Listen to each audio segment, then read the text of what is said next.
ทางสภากาชาดไทยเพิ่นก็ลงพื้นที่ไปส่งมอบบ้านสภากาชาดไทยให้แก่ประชาชนที่บ้านเรือนเสียหายจากผลกระทบภัยการสู้รบตามแนวชายแดนไทยกัมพูชาในพื้นที่ของจังหวัดสุรินทร์ค่ะโดยที่บ้านเลขที่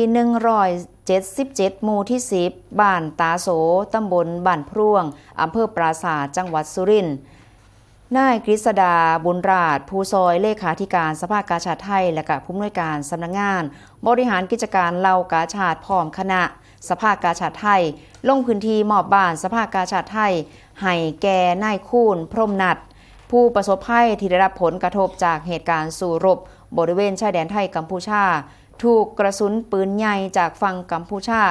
ตกลงมาใส่บ้านเรือนได้รับความเสียหายทั้งหลังเมื่อวันที่27 กรกฎาคม 2568 ที่ผ่านมาโดยมีนายจำเริญแหวนเพชรผู้ว่าราชการจังหวัดสุรินทร์พร้อมด้วยนางชมัยพรแหวนเพชรนายกเหล่ากาชาดจังหวัดสุรินทร์ปลัดจังหวัดสุรินทร์หัวหน้าส่วนราชการระดับจังหวัดระดับอำเภอให้การต้อนรับและก็ร่วมส่งมอบบ้านพร้อมกับมอบถุงยังชีพและก็สิ่งของจำเป็นร่วมทั้งรถจักรยานยนต์จำนวน1 คันมอบให้แก่นายคูณพรหมนัทและก็ครอบครัวโดยทางนายกฤษดาบุญราชเพิ่นก็บอกว่าทางสภากาชาดไทยได้ลงพื้นที่มาดูแลพี่น้องประชาชนที่ได้รับผลกระทบจากสถานการณ์ชายแดนไทยกัมพูชาในพื้นที่ของจังหวัดอุบลราชธานีศรีสะเกษสุรินทร์และก็บุรีรัมย์โดยให้เจ้าหน้าที่สถานีกาชาดในแต่ละจังหวัดได้มามอบเครื่องอุปโภคบริโภคให้การซอยเหลือในเบื้องต้นสำหรับบ้านเรือนที่ได้รับความเสียหายจากอาวุธของฝ่ายกัมพูชาที่มีการรับบริจาคมาจากทางภาคเอกชนนะคะบ่ว่าจะเป็นบริษัทช่อการช่างซอยส่อมและก็สร้างบ้านให้กับผู้ประสบภัย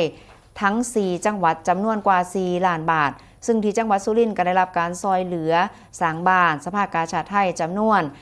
870,000 บาทพร้อมกับหน่วยงานภาครัฐภาคเอกชนร่วมกันส่งมอบและก็ให้กำลังใจนั่นเองค่ะค่ะนอกจากนี้ค่ะเปิ้นยังได้กล่าวแสดงความห่วงใยถึงผู้สูงอายุกลุ่มเปราะบางที่อพยพไปพักอยู่ศูนย์พักพิงต่างๆและได้กำชับให้เจ้าหน้าที่สถานีกาชาดร่วมกับสาธารณสุขในพื้นที่เข้าไปซอยเหลือเรื่องของการมอบสิ่งของการเบิ่งแย่งด้านสุขภาพอนามัยของผู้ประสบภัยได้รับการซอยเหลืออย่างดีที่สุดค่ะเพื่อเป็นขวัญกำลังใจให้ทุกคนได้ปลอดภัยนั่นเองค่ะ